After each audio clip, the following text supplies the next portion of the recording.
I am who I am. I'm very clear on what I am and what I believe in. And so you kind of take me for what it's worth.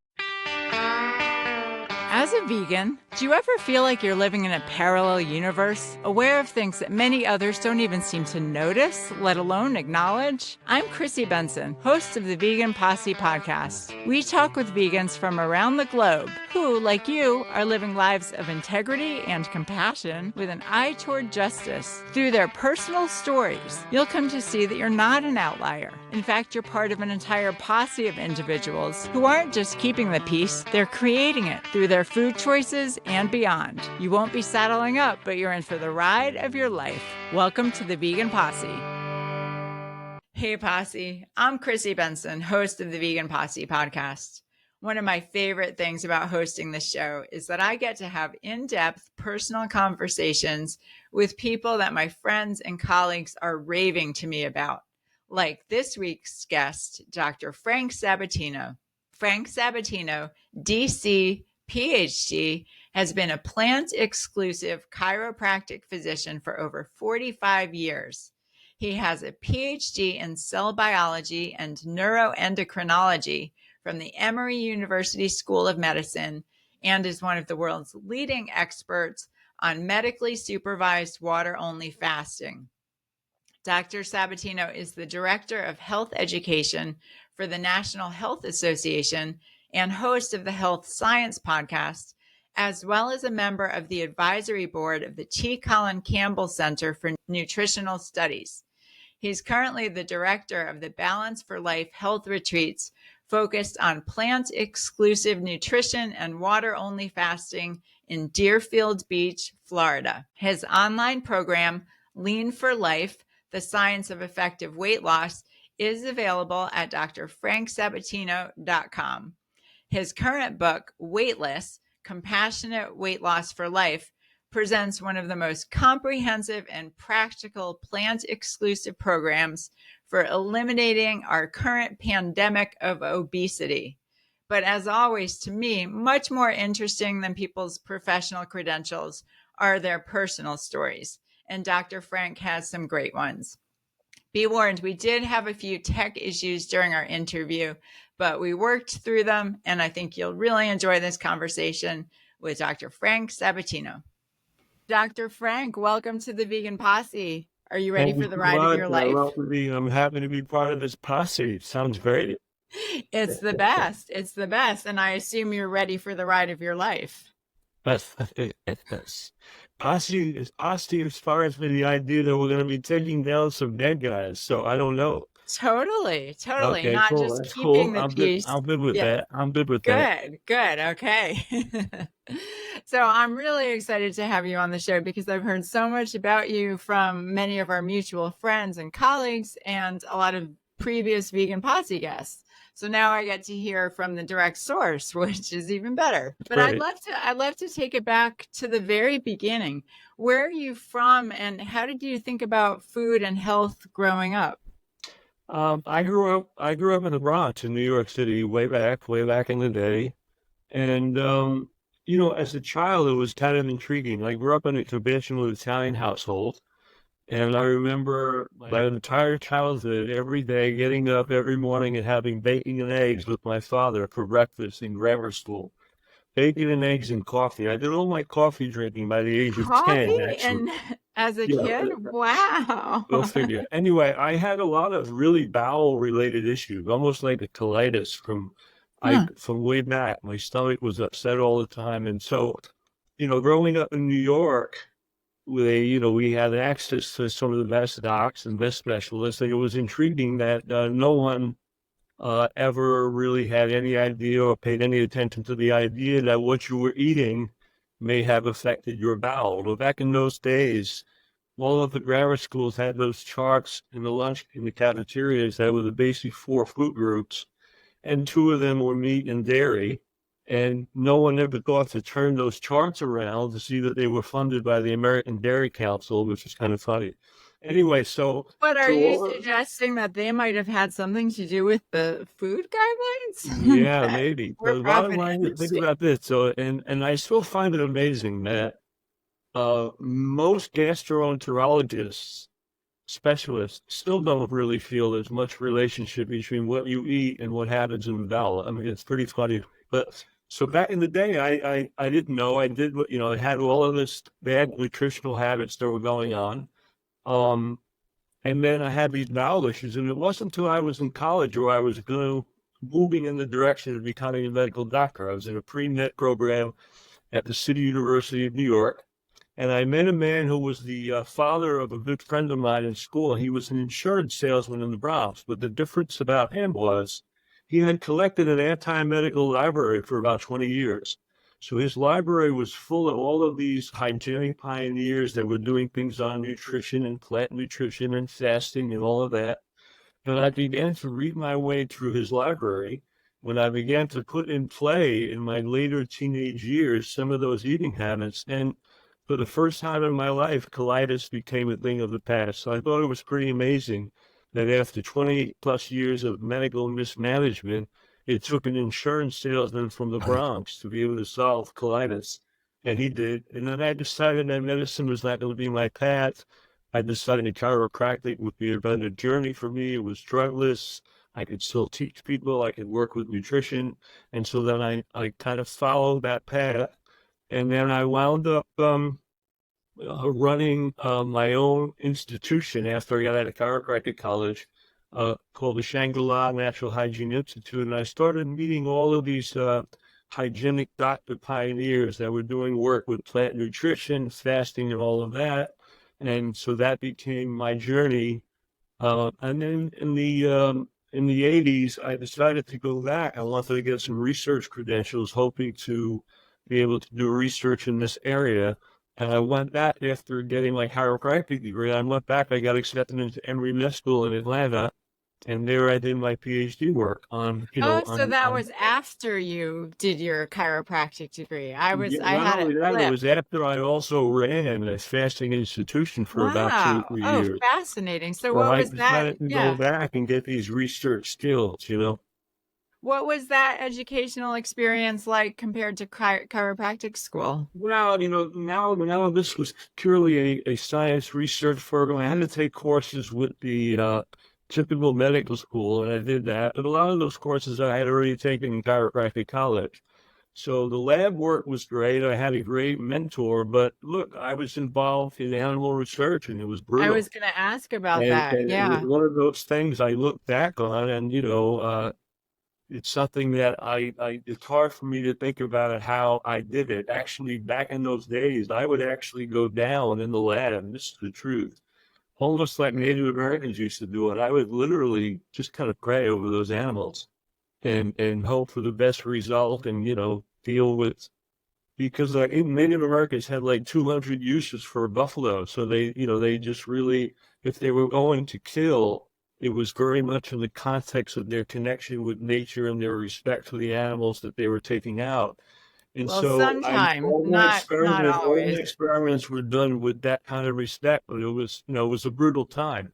And so I went through that training program, and then I got out of that, and I was a postdoc in the University of Texas that had the largest aging research center in the world in the late 1980s. So now I went the other extreme because now my job was to keep animals alive much longer than they normally would live. So I went, Albeit still in cages, right? yeah. Well, they were in pages out. So yeah, the bottom line is now these were calorie restriction studies where the animals were living about 40% longer. So, I left there, I went in and then went back into clinical practice, and I ran a place called the Regency Health Spot, which is a plant exclusive program that I ran for 25 years.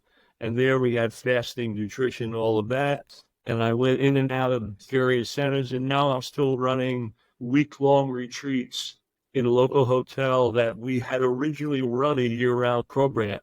And this program is called Balance Relax. So monthly, we run a program that offers plant exclusive nutrition without added salt, oil, and sugar, or you can juice fast, or you can water only fast. So we do that on a monthly basis now at the Wyndham Hotel right on the ocean in Deerfield Beach. That sounds pretty nice. So this is kind of So a little I'm a curious. short story of my journey, kind of. Yeah, that's an amazing story. I mean, it sounds like you just were on the fast track to just accomplishing a lot of great stuff from day one. Did you ever have a period in your life where you kind of faltered and weren't sure what direction you were going to head? Oh, I think there were a lot of periods of that all through time because, we're all kind of plagued with our own senses of self-doubt and are we doing, the right thing? Am I on the right path? There were struggles with family and kids and money and, all of those things that people have. I raised a family of 5 children, and I had married somebody with 3 children. So we made 2 years of marriage, I had 5 children. And I got married later in life, and I was older, and I lived alone for a long time, and I was happy with that. So How I was old were waiting. you So when you got married? I was in my early 40s. Uh-huh. So all of a sudden, I was in a household with 5 kids and about 10 animals, and I was waiting for everyone to go home, but they were home. So So tell me this, at what point did you fully change your own diet? well, my diet was changed in the early 1970s. The last meat, fish, or any of that was in 1971. We're talking Wow. 53 years ago.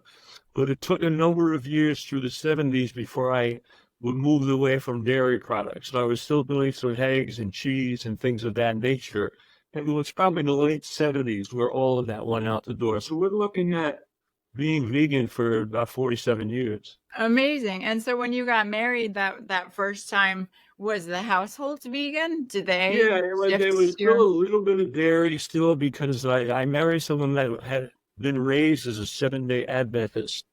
And she was, vegetarian, but they still used a little dairy, so the kids got a little of that. But then we moved into a lot of the substitutes, dairy substitutes, different dairy cheeses and milk. So they always had a lot of that too.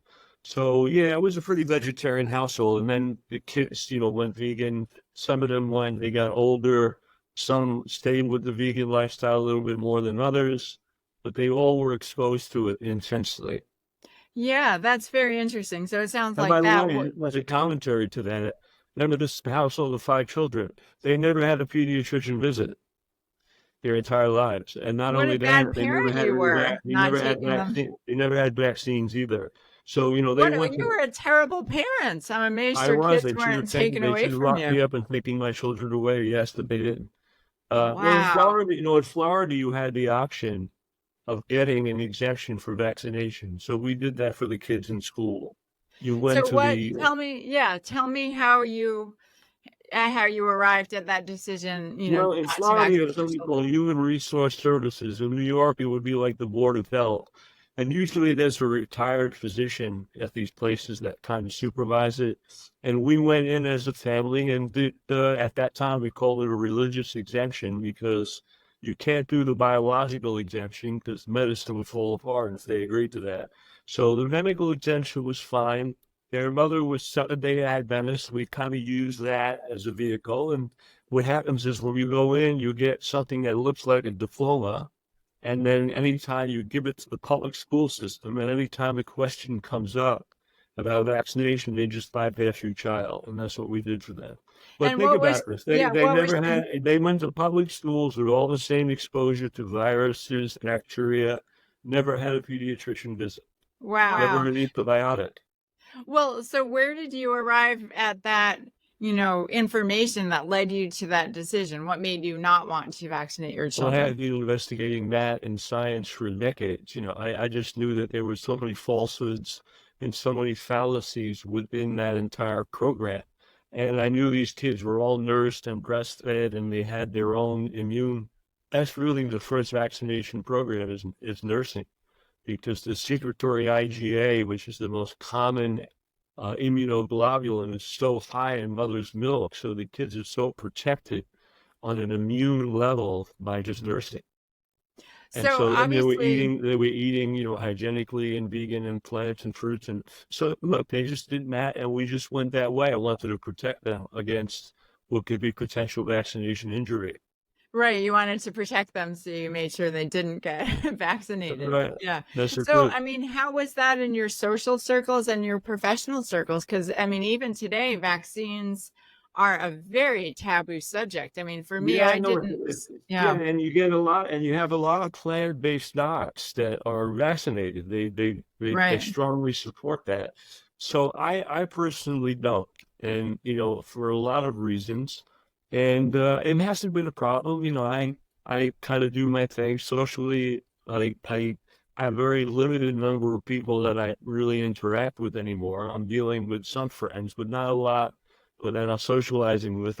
Still live with my two youngest sons. They live with me. And no, it hasn't been any burden. I am who I am. I'm very clear on what I am and what I believe in. And so you kind of take me for what it's worth. Yeah, that's amazing because for me, I didn't start exploring the vaccine question until these past few years when, the COVID mandates started coming around. Right. And for me, I'm trained as a lawyer. So for me, the first red flag was learning that these companies are immune from liability for injury and Which is just pretty amazing when you think pretty about it. amazing. Yeah. There's no other place on the planet that's allowed, Yeah. And truthfully. no other product for which that's allowed. And what I It, was really bothered by is that many of the things that would be immunoprotective for people were never really even being discussed, like plant exclusive eating, like sunlight, like physical activity, vitamin D exposure. All of these things have a huge value in helping people deal with viral infection. And yet, no one was really addressing that. And if anybody did address it, they became part of the conspiracy, which I found very funny. And the data on plant exclusive eating for reducing the severity of COVID infection is so profound and so pervasive, and yet no one was really even addressing it. Yeah, what do you make of that What do you situation make of where it? Obviously, the conspiracy was to try to push vaccination programs, not survival from the virus. And so, I have a problem with all of that because there's too much hidden agenda in this. Because if you wanted to propose viral protection, vaccination protection, that would be a position you could take. But you should also, at the same time, be incorporating all of the lifestyle measures that are also immunoprotective. So if you want to say that, then you can say, yeah, well, we know that plant-based eating is really powerful for this kind of support. We know that physical activity, 30 minutes of low-impact physical activity so dramatically reduces acute respiratory infections. Nobody mentioned it. Sunlight and vitamin D exposure significantly reduces lung infection. So again, losing body fat and body weight remarkably reduces the risk of infection. So, no one was really highlighting what should have really been highlighted. And all they were focusing on is, what's going to be the next magic bullet? What's going to be hmm the vaccine that we need to produce to the tune of billions to now incorporate into this culture? So I have a little problem with the fear mongering that went on and the way they created a very limited, narrow view agenda for how to handle this particular problem. And it was criminal, in my opinion. Are you talking specifically these past few years around Yeah, it's all that. COVID-19? Yeah, we Yeah, can just go for yeah, since the advent of COVID to right now. The right, idea that so much of what is protective was not even addressed in right, mainstream media, and if anybody addressed it, they became part of a ridiculous conspiracy, and right. that was really disrespectful and wrong, and wrong in so many ways. Right, right. I interviewed Dr. Collin Campbell just the other day, and he was telling me about an article that he submitted for publication regarding those other things that are protective. And, journals, these two prestigious medical journals where he'd been published before, wouldn't even review Oh yeah, his they won't even look at article. it. I mean, They wouldn't even look it's at it. amazing. Yeah, Colin Yeah. is an amazing guy. And he did a beautiful, remarkable forward for my book because I know him and he's really a man of incredible integrity and yeah, I got the greatest respect for him. Likewise, likewise. So I do want to hear about your book, but before we get into that, I'm just curious. So within this quagmire of, medicalism and just the mainstream view of health and nutrition. How did you carve out your path? Well, I mean, the path was available and is available to anybody that wants to carve it, but it is the road less traveled. And so, you've got to be cool with, and you have to be steadfast in your own beliefs. And as I read more and more, as I started meeting many of the physicians who were working with nutrition, plant nutrition and fasting and so on, I had a lot of aha moments realizing that they were the people that were really on the right path. And so I was going to adopt that path and take that road regardless of what the obstacles were. And so, obstacles come up here and there, like in everyone's life, but it's a question of how willing you are to stay the course. And yes, I put it out in different directions and probably been wealthier in things than I am and done this and that. But the truth is, you got to follow what's true for you. You got to be, it's like he shakes it, to thy own self be true. I had to be true to what I knew was accurate, not only in watching how these other doctors were, but by putting these choices into my own life and seeing the results in terms of my own integrity and performance and well-being and all of that. So it really locked home that, I was going to stay this course no matter what. What were some of the biggest obstacles that did arise? What was some of the biggest obstacles? You're taking the treadless path, and it wasn't, I took an alternative path in terms of chiropractic education. And so that was different enough for most people. And then, like when we talk about things with vaccines and nutrition, you're not towing the party line. So, people are always challenging this or challenging that. And I found that just by holding my course, you start resonating and attracting a lot of people who start realizing that, yeah, that really is more truthful. That's more accurate. And so just the general things in life, over time, where people have different opinions that are very much more of how they were traditionally brought up. And now you're challenging those mindsets, you're challenging those ideas. And I always took that road of challenging myself to seek what I felt was more accurate, not just what we were always taught as the parting line. And growing up in an Italian household, there were obstacles Right. in family. Yeah, It's a household that I relate to that sentiment. I relate to that a lot. For me, it was really inspiring to learn about some of the figures in it's not history really who had working arrived at like this that. path. So, how did you get into fasting specifically? What was your first experience with Well, my fasting? first experience was as a teenager, because what happened is the man that turned me on to this lifestyle, I told you, was that insurance salesman in the Bronx. He introduced me to the works of Herbert Shelton, and Shelton was kind of the granddaddy of the natural hygiene movement in the United States. And Shelton had run a fasting center in San Antonio, Texas for many, many, many years. So the bottom line is he he had this fasting institution, wrote a book called, Fasting Can Save Your Life. I started reading my way through that, and I decided to try that as a teenager in my own life. I was in college. Now, I remember fasting for the first time I fasted was for like a day. And it was so funny because we now know that it takes about 2 to 3 days to really get into a fast. But I stopped eating. I went on this little hill in the botanical gardens in New York. And I thought I was Mahatma Gandhi. I stopped eating for a day. I thought I had done this incredible, accomplished thing.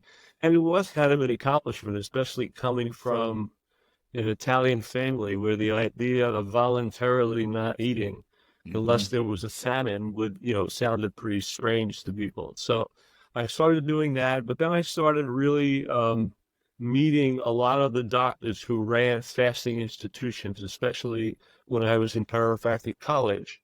And then when I got out, I went and did an apprenticeship for a year with Dr. David Scott.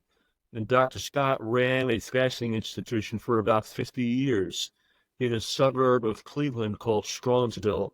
And that's when I really started seeing all of the clinical aspects of fasting. He had his own blood laboratory. I ran his blood lab. So I started learning more and more. And then I went to, from there, I got a job as a health director at the Shangri-La Natural Hygiene Institute, which back in the day in the 70s was in Bonita Springs, Florida. And we would have 100 to 110 people a week as guests there. It was only $300 a week. And I remember having 50 to 60 people fasting at the same time. So that was my trial by fire. That's when I really jumped Wow. into fasting care. And so since that time, I have fasted thousands and thousands and thousands of people over the last 40 years. But fasting became an incredible, valuable tool for helping people promote detoxification and recovery. What sorts of people would come to the Shangri-La Oh, Institute? we hit everybody from everything with high blood pressure to early forms of cancer to autoimmune diseases like ulcerative colitis, rheumatoid arthritis, and then people just wanting to come and do like a cleanse or a break in a year. They would fast once a year. So we had people running from people with no major health issues to people with very severe health issues. But back in that day, there was a medical internist that worked up in Fort Myers Hospital, which was about a half hour away from the Shangri-La. And he used to come once a week and do all that blood work. And, I would counsel with him. He would check out some of the people if we thought they needed some medical counseling. But he was a raw food vegan internist. And so he would come. And so I had some medical support in those days, too, for how we were taking care of people. Hmm. Yeah, what's your take on raw eating?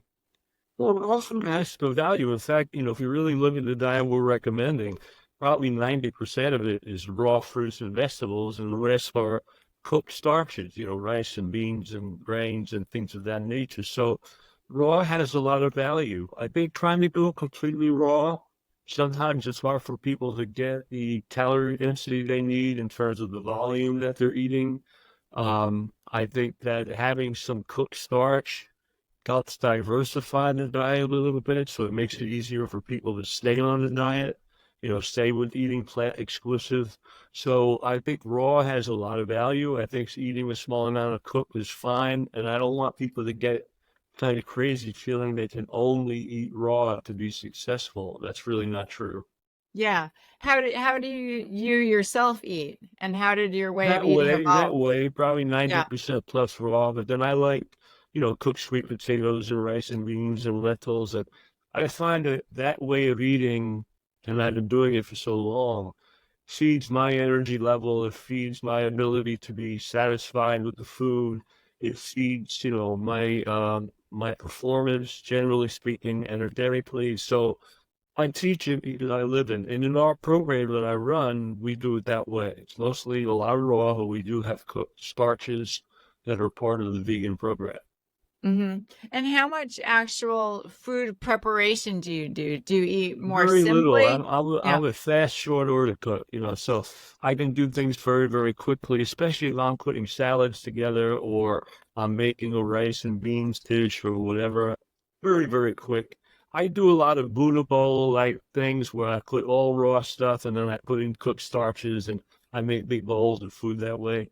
Because I'm Yeah. on the run doing a lot of projects a lot of the time, so that just helps me to be able to be time efficient. And if I have time and it's a holiday and I want to get fancy, then I can get fancy.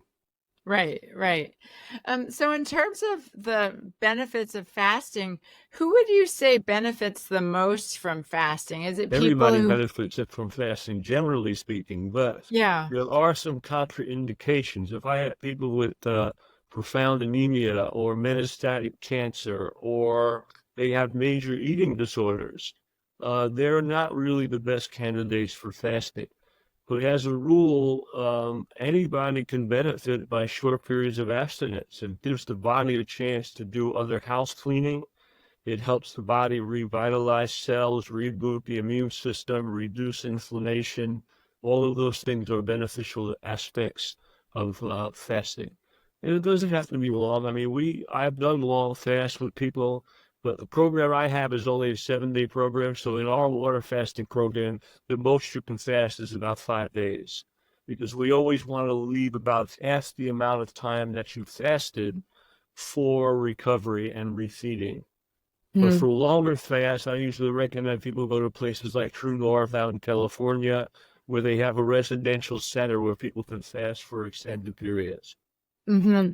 And what's the longest fast that you personally have done? For me, it was a little over 2 weeks. Oh, wow. I was dealing with a major problem in my own intestinal tract, and it was a way for me to recover. But I had fasted people in excess of 40 days. Wow.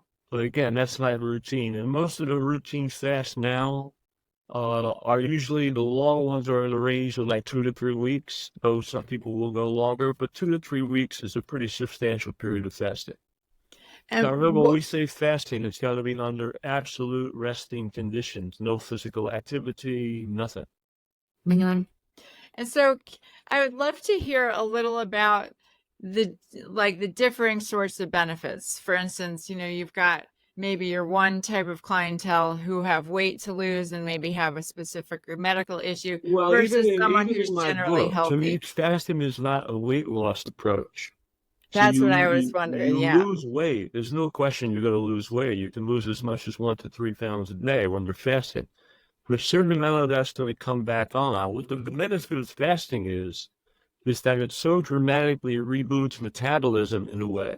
So all of the organs and tissues that are involved with how we regulate weight, whether it's liver function or adrenal and thyroid, hormone release, or any of the factors that go into how the body establishes how it uses or holds on to calories, are remarkably enhanced in the fasting process. So I will use it as a jumpstart sometimes for a weight loss program, but I want to hammer home to people that fasting, if you do it, is only going to be about that much of your life.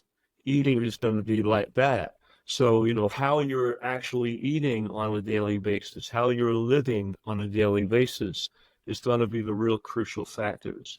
So to me, yes, one group of weight, other people with autoimmune diseases, things like rheumatoid arthritis, lupus, things of that nature, is one group that benefit profoundly from that. Another group are people that have high blood pressure, hypertension, responds beautifully to fasting.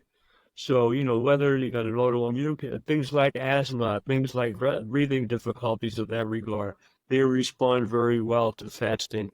We're now seeing that certain cancers like lymphoma will respond well to fasting. So the use of calorie restriction or food restriction or even abstinence can affect a number of different avenues quite profoundly. And I think those are the ones that you'll see big benefits: reducing inflammation, promoting detox, improving and rebooting metabolism, even rebooting the gut microbiome, early in those short periods of fasting, allow healthy bacteria to re-engage, to reboot in the system. So there's benefits in that regard too. So how helpful and or necessary would you say fasting is compared to simply eating a healthy diet? Well, if you're going to eat around the clock healthy, you fast. But most of us have had a long period in our lives where we maybe have not been doing that. We're exposed to environmental toxicity and things in the environment. We have stress in our lives that can be sometimes overwhelming, that causes the mind to break down to some degree, can create other patterns of disease. So I think for most people, there would be some benefit in taking some short period each year where you kind of just reboot the system, like a reset, a reboot. Yeah. And how do these benefits persist? For instance, someone who They has an autoimmune. they persist as long as you persist. Meaning, as long as you maintain a healthier lifestyle, really, if you think about it, fasting is a tool to kind of engender a jumpstart into making healthier choices. Because once you put that body in the fasting state, it opens up doors on a physiological and even on an emotional level to really look at the patterns of your life more consistently. and see where you can improve what you're doing routinely. And in that regard, fasting is a very powerful tool for that. I have used fasting for major addiction recovery just because of that. It allows people to take a much closer introspective look at things and set better choices in motion. So to me, fasting is really a tool to get you on a track where your lifestyle now will be better and more optimal for you. You'll be making better food choices, better life choices. So in that regard, it can be a nice reset and reboot. Mm-hmm. Yeah. What sorts of addictions have you encountered? Everything from food to opiates to just about every addiction you can imagine. But most of the time it's been food addictions, and in certain instances it's been opiate addictions to Dilaudid, to, different opiates. Sometimes people with alcohol, caffeine, things of this nature, stimulants, a whole pattern of them, a whole number of them. Yeah, I do have a friend here in Nashville who quit smoking and drinking at John McDougall's immersion program, which was not Yeah, a fasting program, but these that's when she immersion quit. programs, even just with food, can be profound for helping people make a change like your friend did. Fasting Right. goes one step further and really allows another level of detoxification. And in that regard, it's got a lot of power to help people that way. So do you think fasting is catching on in the medical community? Oh, I think it's caught on. I think the research that people like Walter Luongo, who is a major medical researcher, has kind of put some degree of fasting on the map. There's a lot more research that has now come out. True North itself has a huge fasting foundation. They're doing tremendous research. So, as the literature expands and the research expands on the clinical application of fasting, we're seeing it become a little bit more mainstream in people's minds. And in fact, there are a number of people using it even in cancer care, in the sense of helping people deal with cancer chemotherapy more successfully, like short periods of fasting before you actually take the medication. So we're seeing more and more application, and I think it is getting a little bit more popular in that regard. Because there was a period of time where it kind of fell a little bit out of favor, and I think now it's much more favorable again. Problem And is, a lot of people online that advocate it are not advocating it with the standard of care that people like myself recommend, which means under resting conditions, no hard physical activity, none of that, so that you can maximize the energy that the body needs for recovery and detoxification. You can't have energy going everywhere at the same time. So if it goes into muscles for action, you don't have it going into the internal work of healing. And blood pressure can go up, blood sugar can get unstable. We don't want that to happen. So we advocate rest and good hydration on a fast.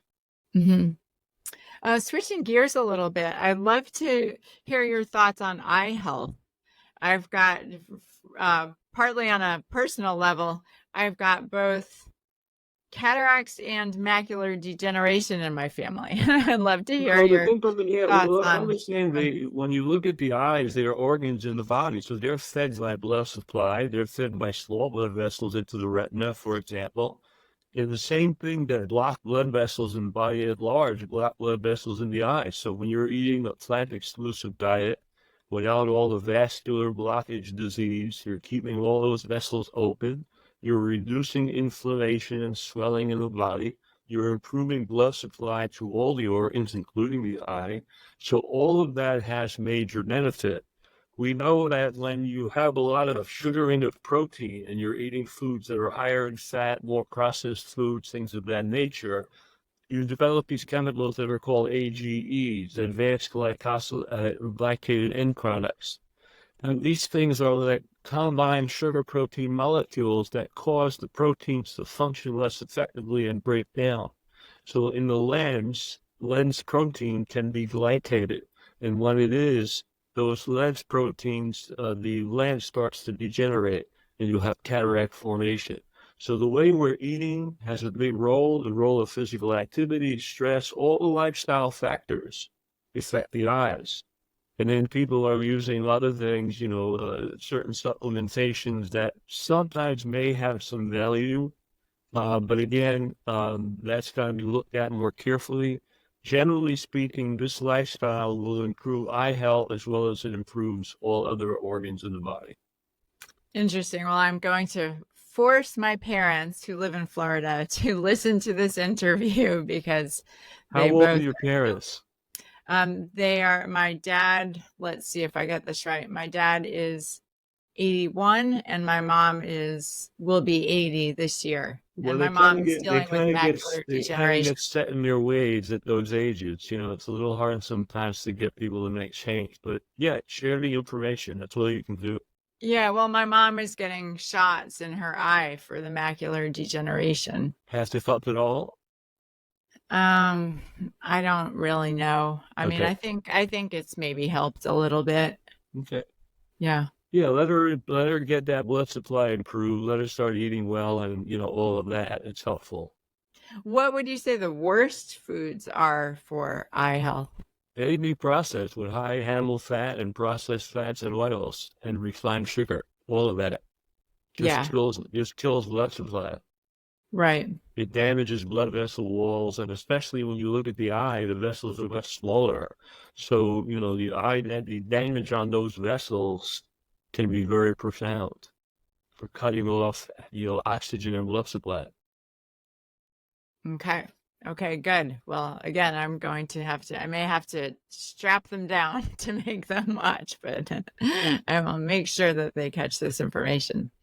I'm curious about your thoughts on mindset, and emotional and Oh, spiritual major. well-being. That's why I spend chapters and chapters in my book on just that, because it's very, very important. How we perceive the world, how we perceive the events of our lives goes a long way to how they exert any stressful effect of our behavior and in our lives. And that's very important. And that's why I tell people it's not only the events of your lives that are important, it's how you look at those events and how you're framing those events and how you're interacting with those events. So mindset is incredibly important. I mean, we know people that have better mindset with the same pathological conditions heal much better. If your attitude is more of a positive attitude and you're able to go on with things and not, you know, get lost and wallow in what some of these events may be doing in your life, you can be more successful at how you function. And so mindset goes a long way for major stress management.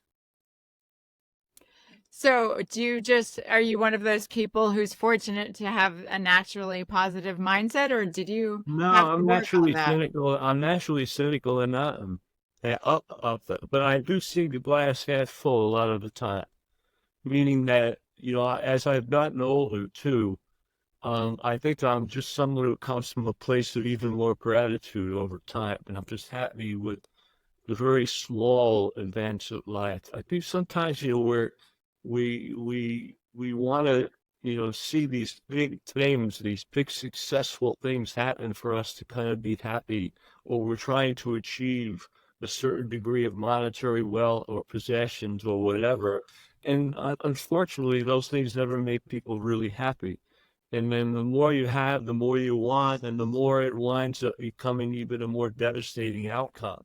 When in fact, by embracing the small things in life and just being appreciative of every moment that we have, it really changes your attitude. So that attitude of gratitude happens remarkably, and that changes a life dramatically. And then even when you don't have a lot, you have a lot. Yeah, that's a great way to put it. That's a great way to put it. So, what would you suggest for people in that regard? What practices do you practice yourself? I've practiced and taught Tai Chi and Qigong for many, many decades. So I've been involved in, you know, all kinds of meditative behaviors and self-introspective study. And I just tell people just take the time take a little time where you can go inside yourself, and step back from the chatter of life that we all have.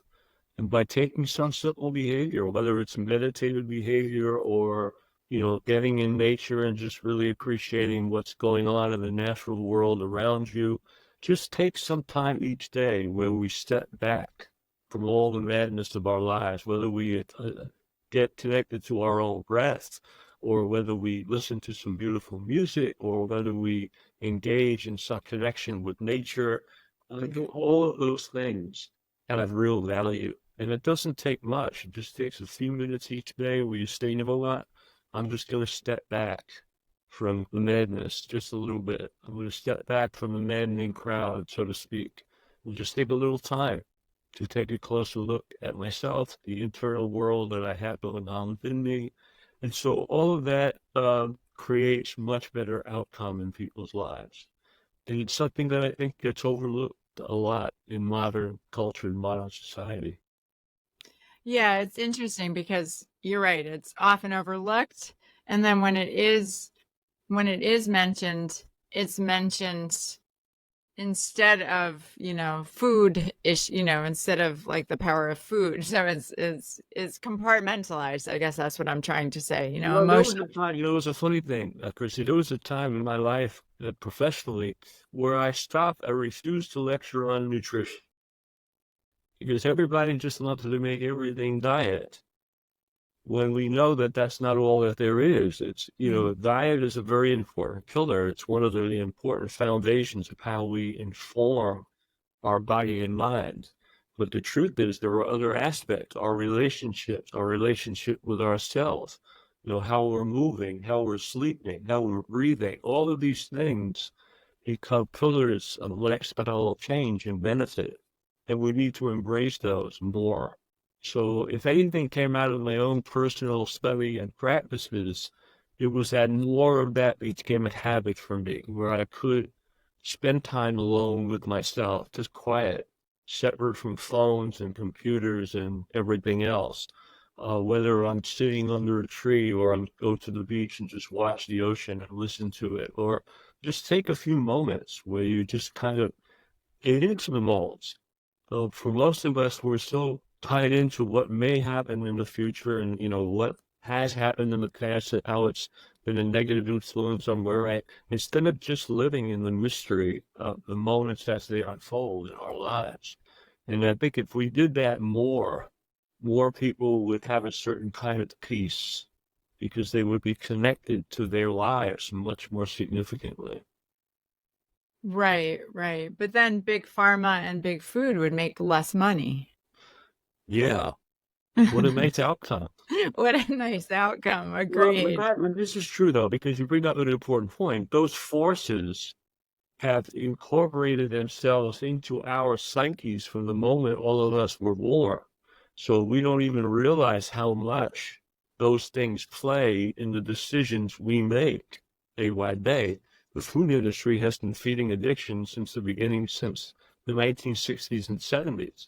And so that's been a part of how food is processed and produced and consumed by our population. So yeah, you almost have to unravel those forces with all of their hidden agendas and take a really close look and say, you know what, these things need to have less of an involvement in my own personal life because they're not doing me any favors. The idea with Big Pharma too, from the first moment we're born, we're brought up to fear our own vitality. Whenever the body is manifesting health, it manifests symptoms, whether it's headache, fever, whatever. We've been all brought up to see those things as negative things that we need to attack with medication, when in fact, they're the only thing you have going for you for health recovery. So just from the get-go, we've had everything taught to us ass backwards. That's why I like R.V. Lang's, he was also a Spanish psychiatrist. I like his whole idea on the discipline of unlearning. How do we unlearn? That's a big step for really health and well-being, unlearning a lot of the stuff that we were told is true that we keep discovering is really not true. Right. There's a lot of that. And I feel like the longer I live, the more I discover. And I'm sure Yeah, I know. That's the folly of youth. You don't really discover those things until you've lived a certain amount. But again, now, more and more people are discovering some of that earlier, which is really good. And we can help as an older generation doing that for them. Instead of handing them a world that's collapsing, we should be handing them the opportunity to challenge the lies that have been incorporated into our culture. Right. How are your kids doing? My kids have been brought up this way, so they're all rebels. Will they survive in this world? Who knows? They're musicians. They've gone in their own directions, and they challenge everything, and they look at everything, which sometimes doesn't make for a comfortable life. But Yeah. they've chosen that path, and they know how to seek. They know how to seek truth. Whether they find it, in due time, that's going to be up to their journey and their path. Because everyone's got to make their own decisions and come to their own conclusions, basically. Right. Right. And of course, the conclusion is the same for all of us. We die. Well, we do. The So, question is, how are we gonna live before that? That's really the yes. decision. Yes. Are you gonna That's really embrace right. and live a full life Right. by really living those moments of your life as best you can? That's really what it's about. Yep. And Yep. the nice thing about what we're teaching, the vegan lifestyle and all of that, is you're getting tools that eliminate discomfort and pain and disease, so that you've got a great option and opportunity now to live a healthier life much longer, so that you can appreciate it and experience it and live it. That's really what it's about. Yes, yes. I'm just curious, and you may not want to answer this, but I'm curious if you have any expectation or conception of how long you'll live. Do you have a number in mind? It's an expectation for what? How long you will live? Do you think you'll I live don't have an into your... expectation. I'd like to live as long as I can enjoy the moments of my life. That's as long as I like to live. If that's Yeah. 100, that would be great. If that's 90, that's fine, But look, I stay in motion with choices that I do. And I don't, I do that because I enjoy doing them. I like feeling the results of what I'm doing. I haven't seen a doctor since I was a teenager. So, and I haven't been on any medication, for 50 plus years. So I'm just hoping that by doing what I'm doing, we survive, as long as we can. Look, things happen in the environment. There's cancer, there's things that can happen regardless of how good you live. And so all you can do is do the best that you can. And I tell people that. Do the best that you can, but really embrace the moments that you have. Don't waste them. Don't waste them on getting worried about that's going to happen there and whatever happened in the past. Look and see what's right in front of you and really try to taste it, embrace it, live it passionately, fully. And that's really what it's about. Yeah, I think that's a great message that everyone needs to hear. And for me too, even though I care about my health tremendously, it also reassures me to know that I'm not participating in that horrific sociopathic, so-called food system that we've got. So regardless of the outcomes for my own health and well-being, at least I'm, in addition, I'm not supporting that horrible industry. Well, number that, or this lifestyle, the lifestyle too, is that, you're really planting the seeds for a very compassionate, loving world. I mean, that's what it's really about. So coming from that place of love and compassion, to me, is really the highest ideals of human behavior. I mean, it's fundamental to all of us. We have compassion, we have empathy for people, for creatures in the world. It's natural. It's natural to have that. And the nice thing about the vegan lifestyle is that it so dramatically reinforces that. So, every day, every choice you're making is just feeding a more compassionate, loving world. And to me, that's the best you can do. Agreed. Yeah. And we don't have to shut down our compassion every time we sit down to eat. That's right. It's all part of every choice you're making. It's beautiful. Right. Right. So, well, before we wrap up, I definitely want to hear about your new book and when can people get it? There it is. And actually, it's been launched today in the ebook form too. So the digital version is now also available. It's only out the last month. Amazing. I wrote this book for a very important reason. And the title, as you can see, is Weightless, Compassionate Weight Loss for Life. I got really kind of bummed and bothered over a very long time that people were led to believe that their health and weight loss goals relied on them participating in diets and industries with violence and destruction. meat, high protein animal diets, keto diets, paleo diets, et cetera, et cetera. This idea that, for you to achieve healthy weight and health, you have to kill animals and destroy the environment, which is one of the biggest lies in the history of biology. So this book is written to highlight the ways that we can achieve high-level health and optimal sustainable weight and body fat, which are two of the most important risk factors for all human beings. Right now, 40% of the entire globe is overweight. In 10 years, 50% of the world will be overweight and obese. That's an ungodly statement. And the dieting industry is a $70 to $80 billion industry with a 95% failure rate.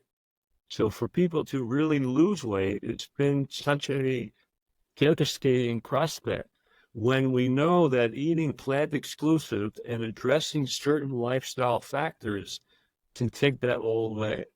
So this is the most complete, if you will, look, playing into all of the plant-powered food, but all of the additional lifestyle factors, including sleep and stress, environmental toxicity, that affect the ways that weight is regulated in the human body. So by incorporating this lifestyle plan, not only are you achieving sustainable weight loss, you're getting rid of the idea of dieting forever, you're dealing with food addiction, and you're promoting the life and health of all animals and the environment around us. No book on obesity or weight loss has ever done that. This is the first book to do that, to couple all of that together. So I'm very pleased with this. This book could have been 3 or 4 books, but I literally wrote it, and I'm being honest, if I die tomorrow, all the information is in one place. It's all there. So it's got all the food, psychological factors, but then it's got strategies for eating out, for doing food at home, and for doing this and that, and also breathing techniques and stress management techniques and mindful eating. It's got all kinds of stuff in this book. So I'm very proud of the way it came together. I'm very proud that it's available on Amazon. It's just on Amazon.com. You just go there and look it up.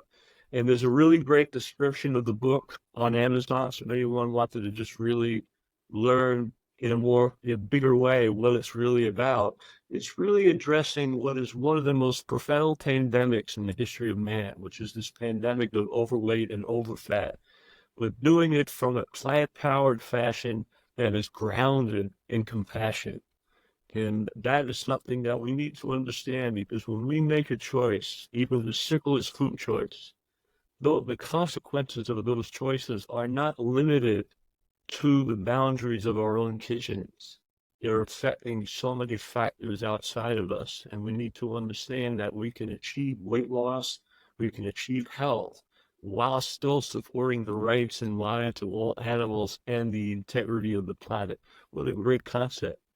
And really, no matter how many times someone has failed to take weight off or has had a difficult time keeping it off once they've lost it, this book is a manual of hope.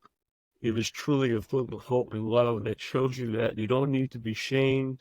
No matter how many times you've fallen down, this book, this information can pick you right back up and keep you on a track that is just supportive for all of us.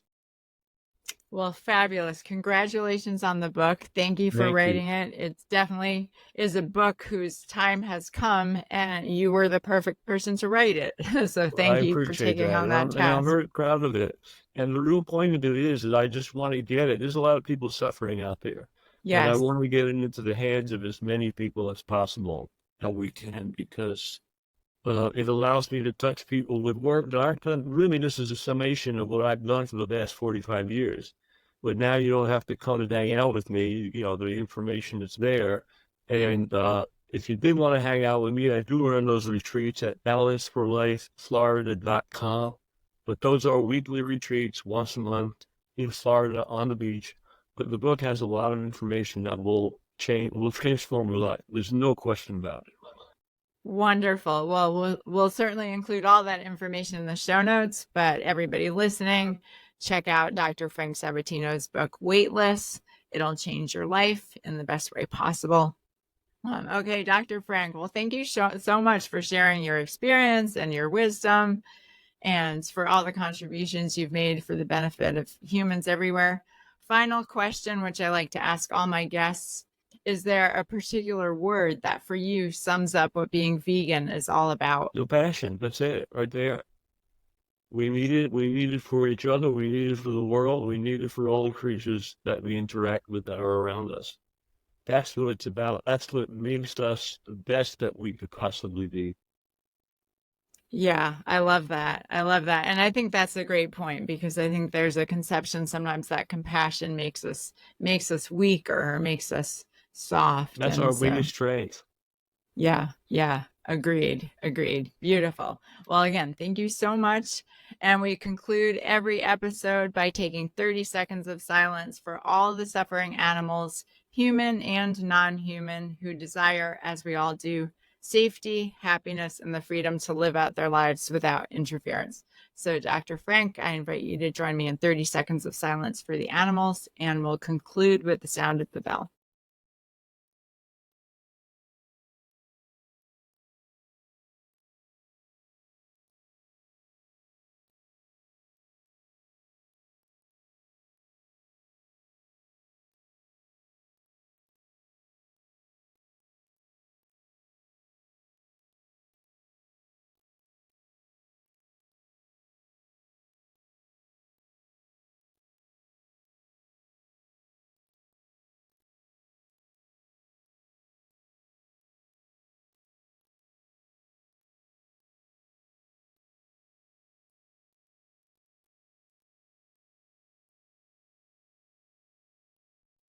Thank you, Dr. Frank, and Thank thank you, you, Chris. Posse.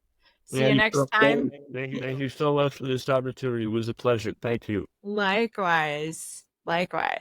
So everyone, stay strong and stay true.